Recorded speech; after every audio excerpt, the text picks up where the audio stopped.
imprevisível, cruel, mas ao mesmo tempo um herói, colossal e verdadeiramente forte, o fundador de uma dinastia poderosa e com muitas tramas de traições. Seria possível um leão construir um legado? Ao seu redor, muitos inimigos. Alguns se escondem, outros estão bem próximos da alteza. Mas ele não se importa, afinal, todos saudam o rei Sekekama.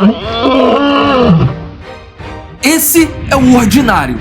Você vai conhecer a história de uma dinastia animal comandada pelo leão colossal Sekekama. Não adiante essa parte, preste muita atenção. Vocês pediram muito, mas muito por esse conteúdo. Nós demoramos mais de 2 meses para conseguir reunir informações o suficiente para trazer o melhor para vocês. A história do Sekekama era, aos nossos olhos, uma colcha de retalhos onde precisamos juntar muitas informações e montar uma linha temporal coerente. Por isso, fique até o último segundo para saber mais e já clica no like para ajudar esse trabalho que está incrível. O National Geographic produziu um documentário de 4 temporadas sobre esse leão de nome Savage Kingdom, ou Império Selvagem em português. E para ir além do que foi mostrado lá, nós pesquisamos muito, mas muito, em algumas revistas eletrônicas e conseguimos colher informações que vão além. Se prepara, clica no like e vamos nessa! 2014, Botsuana, região selvagem Savut-Machi, África Austral. O país de Botsuana abrange uma grande área selvagem que é considerada remota. Fazem parte dele o deserto Kalahari e o delta de Okavango. Esse local não tinha nenhuma história mundial conhecida sobre sua fauna, mas tudo mudou quando Sekekama foi descoberto. A região delta de Okavango possui um longo rio que abrange muitos quilômetros e sustenta toda a vida animal na região. Durante um período do ano, a seca é devastadora e os animais precisam se adaptar muito para sobreviver. Ao sul, no final do rio, um pântano enorme é formado, onde se concentra uma vasta variedade de herbívoros, e foi ali que Sekekama foi coroado rei. Sekekama e seu irmão Thor-Nose estavam à procura de um bando para chamar de seu, mas Thor-Nose sabia que não poderia contrariar o irmão de comportamento violento. Por isso, era submisso a ele. Vindos do deserto, ao entrar na região delta do Okavango, Sekekama e Thor-Nose mapeiam a região e percebem que ali existem 2 bandos estabelecidos, um pequeno e outro maior. Eles destronam o primeiro bando pequeno, que apesar de ser menor, eram os reis da área norte, pois o leão dominante era o mais forte da região. E em poucas semanas, as 2 leoas entram no cio. Eram elas Satal e sua irmã. Sekekama acasala com ambas, mas não permite que seu irmão se aproximasse de Satal. Somente a irmã mais nova lhe era concedida. Mas Sekekama não estava satisfeito. Ele almeja uma leoa mais forte para chamar de rainha. Satal podia ser a atual rainha do norte, mas para Sekekama ela não era tão poderosa. Foi quando ele percebeu que o outro bando possuía uma leoa que lhe interessava muito mais, além de possuir mais integrantes e dispor de maior quantidade de fêmeas. Seu líder era fraco e seria fácil destroná-lo. A leoa que chamou a atenção de Sekekama era Matsumi, bela, forte e imponente, uma rainha compatível para ele. Sekekama a desejou imediatamente e precisava tê-la.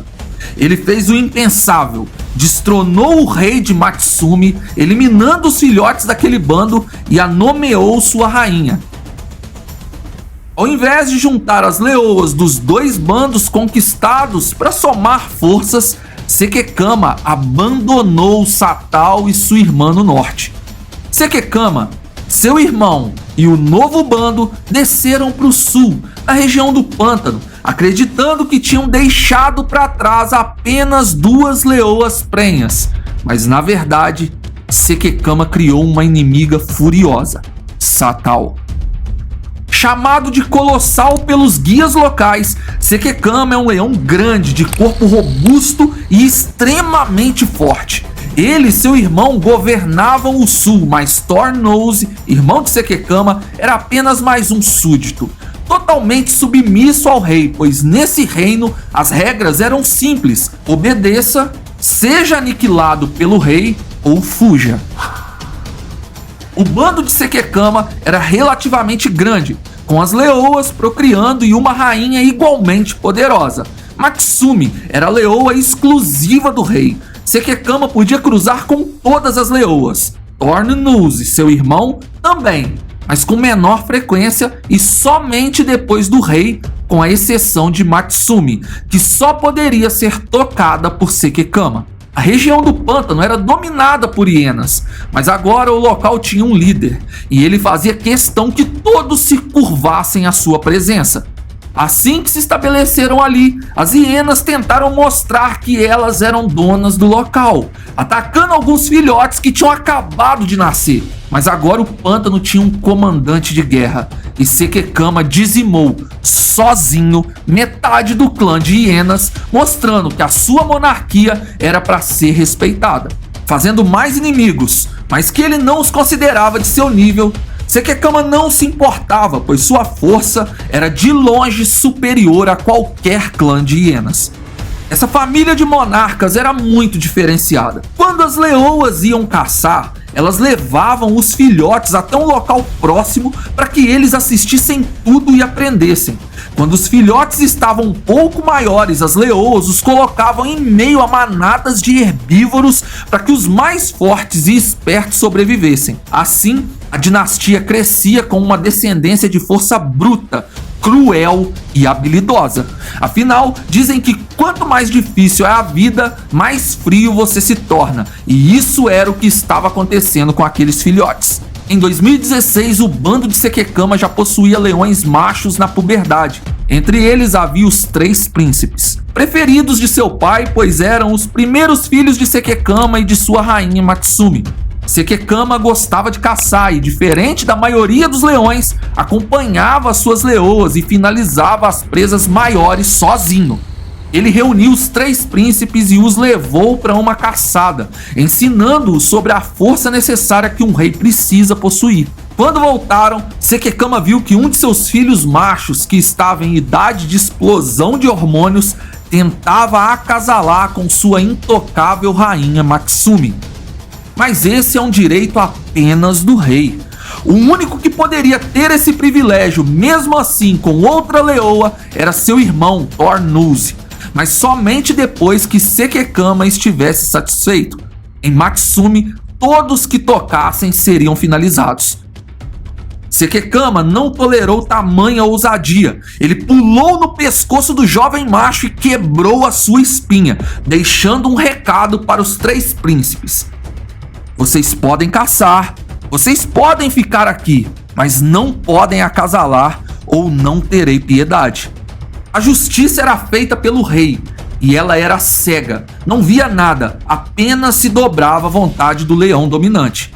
Os príncipes começaram a alimentar um sentimento de repressão que poderia explodir a qualquer momento. Sekekama sumia às vezes, ele mantinha uma outra família em segredo.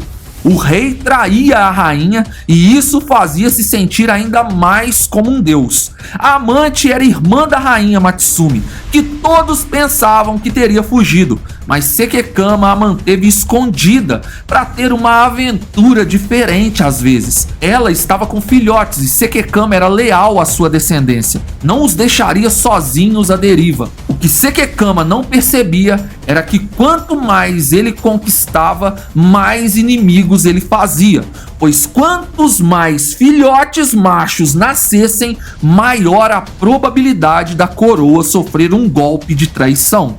Ele resolveu que era hora de sua amante se juntar ao bando principal com seus filhotes. Quando ela chegou, Matsumi sabia que precisava aceitar ou seria o seu fim.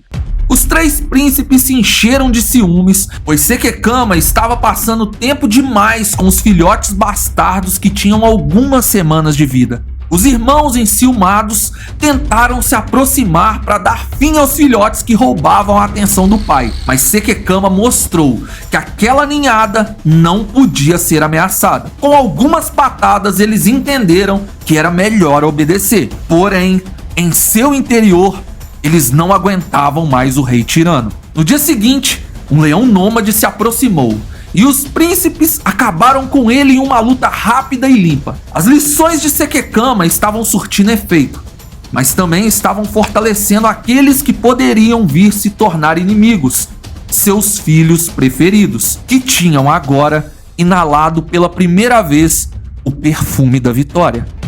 Os três príncipes tinham acabado de vencer sua primeira luta contra um leão nômade, e isso os encorajou a acreditar que eram tão fortes como o pai.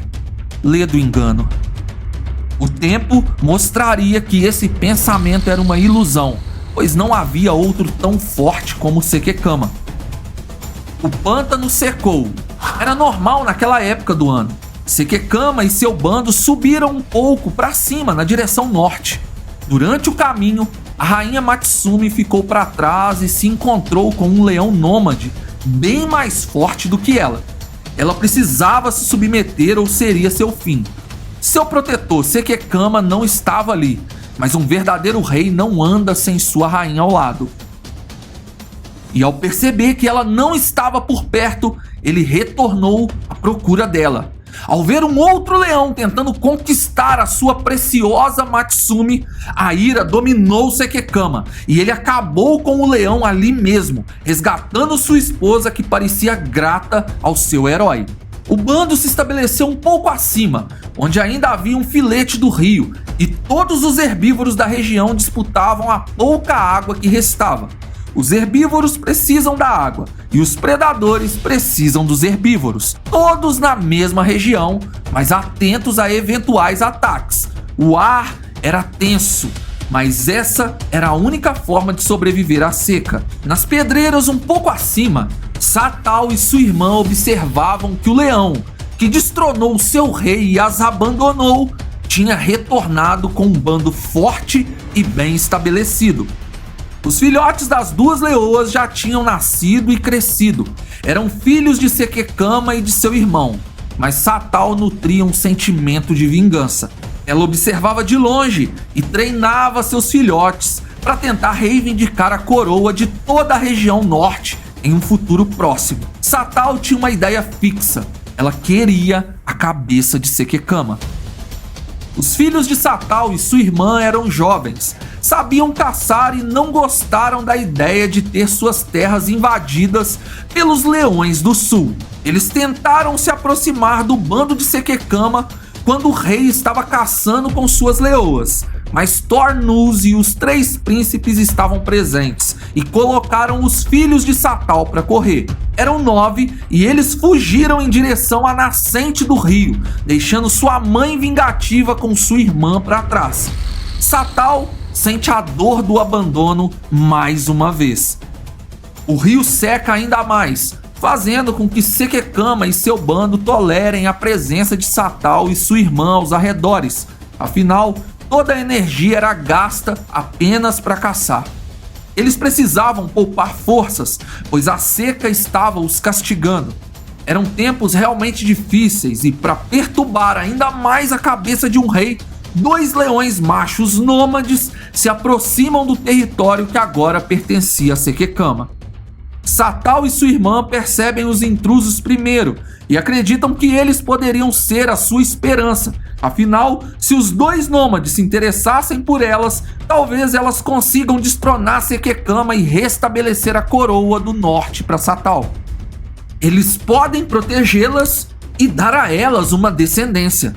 Mas o olhar dos leões nômades é atraído pela magnífica rainha Matsumi. E é em direção a ela que eles vão. Matsumi possui um dono que governa não somente a ela, mas a todos.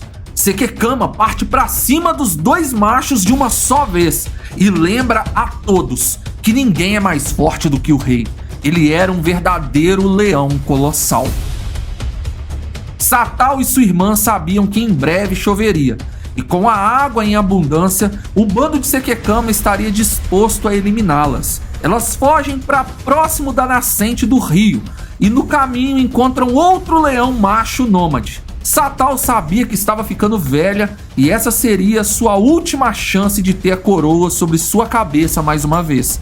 Ela se mostra submissa ao leão e conquista sua confiança. Em poucos dias, as duas leoas ficam grávidas e Satal consegue parte do que queria, se reerguer novamente. Mas o pai de seus filhos não era confiável, era um leão nômade, desperto do mundo, e de repente ele viaja novamente em busca de outra aventura. Quando retorna, extermina parte de seus próprios filhos recém-nascidos e some de novo.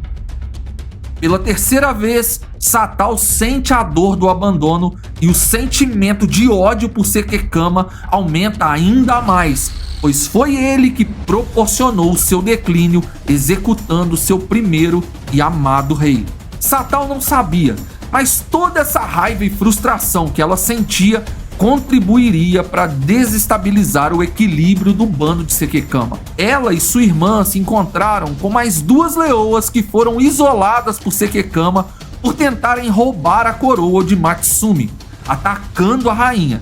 As 4 fêmeas tinham sofrido nas garras de Sekekama e juntas elas se vingariam. Semanas se passaram e no reino de Sekekama muita coisa saía do seu controle. Os 3 príncipes estavam cada vez mais incomodados com a repressão do pai ditador. As leoas estavam no cio. O cheiro de prazer estava embriagando os jovens herdeiros do trono, e eles não podiam ter acesso a seu harém. O mais velho dos príncipes se aproximou de uma leoa e quase conseguiu o que queria. Ele foi interrompido por Sekekama, que partiu para cima de um de seus filhos preferidos. O feriu, mas também foi ferido. Foi quando os 3 príncipes entenderam que se o rei podia ser ferido, talvez ele também pudesse ser destronado. O rei exerceu misericórdia e não mandou seus príncipes embora de suas terras dessa vez, mas eles precisavam partir, pois almejavam a coroa do pai. Sekekama demorou para perceber que a traição viria de seu próprio sangue e expulsou os seus preferidos. Agora, eles não eram chamados mais de 3 príncipes, mas sim de renegados. Os renegados saem em busca de suas fêmeas e encontram 4 leoas de coração partido. Satal sabia que ela não estava mais jovem, mas poderia passar a coroa para uma das outras 2 leoas que Sekekama exilou. Os renegados acasalaram com todas as 4, tendo seu primeiro momento de êxtase. Satal se aproximou de uma das leoas mais jovens e escolheu ela para passar a sua coroa. Os 3 filhos renegados de Sekekama tinham um bando fértil, mas muito vingativo, que os faria se voltar contra o pai para tentar roubar a sua coroa definitivamente. Talvez é por isso que dizem que uma mulher manipuladora é pior do que o próprio diabo.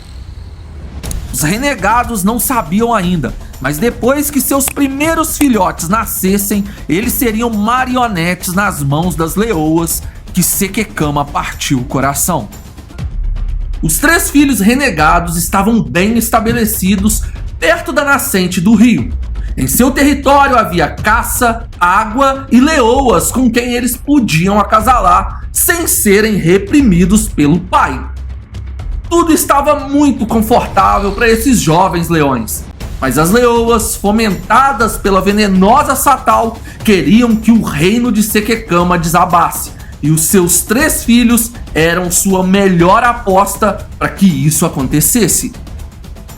A chuva voltou e Sekekama retornou com seu bando para o sul, no pântano. Lá, em período de chuvas, a abundância de manadas de herbívoros era maior por não ter a presença de crocodilos. O bando recém-formado pelos renegados avançou para o norte, e as fêmeas insistiam em descer o terreno ainda mais em direção ao sul, território de Sekekama, o grande rei. Os renegados pareciam ser resistentes a essa ideia. Conheciam seu pai e sabiam o tamanho do desafio. As leoas ainda estavam no cio e elas os privaram de acasalar, deixando com que eles a possuíssem somente quando desciam alguns quilômetros em direção ao sul. O recado era nítido como a água: vocês só nos terão se destronarem seu pai. Embriagados pelo veneno da luxúria e da vingança, os 3 jovens leões renegados retornaram ao pântano e desafiaram o rei. Mas ninguém é tão forte quanto Sekekama. Todos se dobram a ele, e os renegados aprenderam isso da pior forma. Já no primeiro confronto, Sekekama deixa seus filhos gravemente feridos, e eles recuam. Os 3 filhos renegados desistem de enfrentar o pai, que há anos não perdia uma única luta. Eles se fixam no norte e não permitem mais que suas leoas voltem a caminhar em direção ao sul, tendo ferozes brigas com elas. Agora eles eram seus reis e elas precisavam obedecer. O bando de Sekekama era repleto de leoas e filhotes, machos e fêmeas, e um deles estava crescido na puberdade. Ele chamou a atenção dos guias locais, pois parecia estar perdendo a cauda.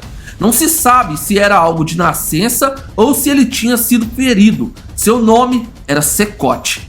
E nesse momento, ele era o preferido de Sekekama, o único príncipe em idade reprodutiva do reino. Mas Sekekama não estava disposto a cometer os mesmos erros 2 vezes. Ele expulsou Sekote assim que viu seu interesse nas fêmeas do bando. Sekote aparentava ter herdado o mesmo corpo poderoso de seu pai. Aprendeu a caçar com ele e fazia parecer fácil, mesmo quando a presa era um grande búfalo. Expulso do seu bando, Sekote tinha 2 escolhas: as dunas do deserto ou o norte, que poderia dar a ele outros caminhos. Se escolhesse o norte, Sekote passaria pelo território de seus irmãos mais velhos e mais experientes em batalhas e poderia sucumbir rapidamente.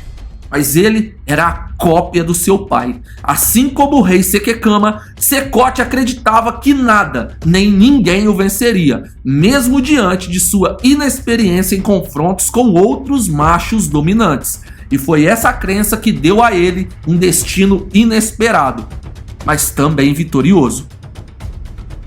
Sekote avançou para o norte e percebeu que seus irmãos mais velhos pareciam competir entre si pela liderança. Sim, Sekote era forte como pai, mas aparentava ser mais inteligente. Ele esperou que os 3 machos se separassem e abateu um deles enquanto mesmo caçava sozinho. Sekote tinha um comportamento peculiar. Ele queria o território do norte e também o do sul. Por isso, após abater um dos irmãos do norte, ele se escondeu nas dunas e apenas observou. Nas dunas ele conseguia ver o que acontecia no sul e, se caminhasse um pouco, poderia observar seus irmãos ao norte.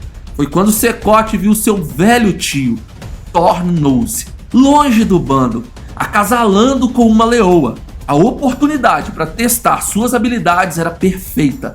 Sekote desceu as dunas e lutou com seu tio, deixando seu rosto muito desfigurado. Só não o abateu, pois o velho Thornnose fugiu. Sekote acasalou com aquela leoa, mas a abandonou, a mandando de volta ao seu bando. O recado estava entregue. Sekote queria ser um rei, não apenas do norte, mas também do sul. Os 2 reis renegados do norte não se separavam, e Sekote sabia que sozinho contra os 2 a luta seria muito difícil. Por isso, Sekote esperou por meses escondido nas dunas, até que mais 3 de seus irmãos estivessem na idade apropriada para que ele pudesse recrutá-los. Nesse tempo, as leoas do norte o visitavam escondidas e o deixavam acasalar, pois para elas a única esperança de destronar Sekekama era o corajoso e inteligente Sekote. Quando Sekote conseguiu recrutar mais 3 irmãos, ele avançou para o norte e eliminou os outros 2 leões, que eram seus irmãos mais velhos, os renegados. Agora, Sekote era o rei do norte e demonstrou isso abatendo a maioria dos filhotes que seus irmãos tinham semeado. Mas as fêmeas eram orientadas pela vingativa e ambiciosa Satal e gerenciaram a eliminação das crias, entrando no cio ao mesmo tempo. Assim, Secote ficava ocupado enquanto Satal salvava alguns filhotes do abate. Sekekama recebeu o recado do seu filho e ele entendeu que a idade que tinha batia sua porta. Ele não subiu com seu bando para o norte, nem mesmo no período de seca. Quando a seca chegou, eles sobreviveram com poças de água que restavam no solo, pois Sekekama sabia que se fosse para o norte, onde ainda tinha água, ele não retornaria com vida. Agora o rei tinha um oponente à sua altura, e seu nome era Secote. A última atualização que encontrei foi em meados de 2021, onde ambos os leões, Sekekama e Secote, permaneciam vivos e reinando em seu território, um ao sul e outro ao norte, mas tudo indicava que Secote iria descer ao norte no período da chuva e destronar seu pai agora idoso. A glória dos tempos da juventude passa, e por mais que Sekekama tenha sido o mais poderoso rei da África, um dia até mesmo o leão colossal envelhece, e aí ele é quem se dobra, dessa vez diante de um rei maior ainda, o tempo. Nossas fontes de material foram colhidas durante 2 meses de muita pesquisa. Assistimos às 4 temporadas do maravilhoso documentário Savage Kingdom, o Império Selvagem, da National Geographic, que eu recomendo que você assine. E visitamos quase que diariamente páginas no Facebook, fóruns de discussões sobre a vida selvagem e as revistas eletrônicas que estão aparecendo na sua tela. Quase desistimos de fazer essa história. Tamanha complexidade dos fatos que em sua maioria não foram datados. Então, pelo nosso esforço, deixe seu like, considere se inscrever e maratonar todo o nosso conteúdo. Por favor, compartilhe esse e os outros vídeos aqui do canal. Obrigado por assistir. Fui!